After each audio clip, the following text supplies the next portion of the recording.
are the Gullah Geechee people?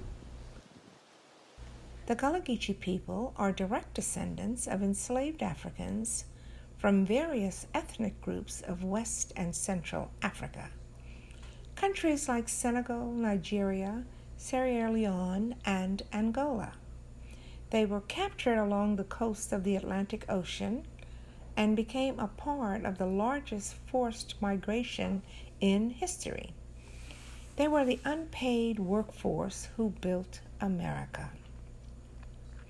Gullah Geechee people are relatives of a unique group of African Americans who lived near the coast and on barrier islands that were separated from the mainland by creeks, rivers, marshes, and the Atlantic Ocean.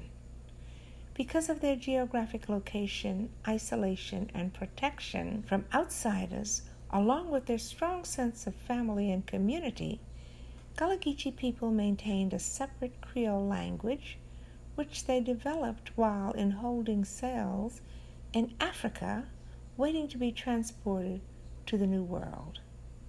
They developed a distinct culture, which included most of the African cultural traditions, more than any other African American population in the United States.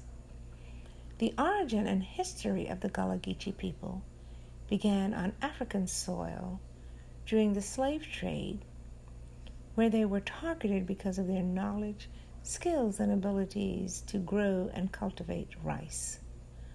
The name Gullah is believed to be a distortion of the name Angola, where 40% of the enslaved Africans who entered the New World came from.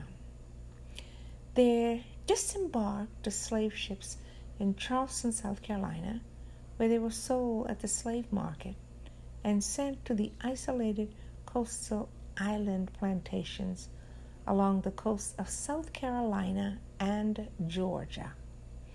The term Geechee was used as a blanket term to describe people who lived in the Low Country, regardless of their ethnicity, and was once used as a derogatory term of disparagement for African Americans from the Low Country, regardless of their location.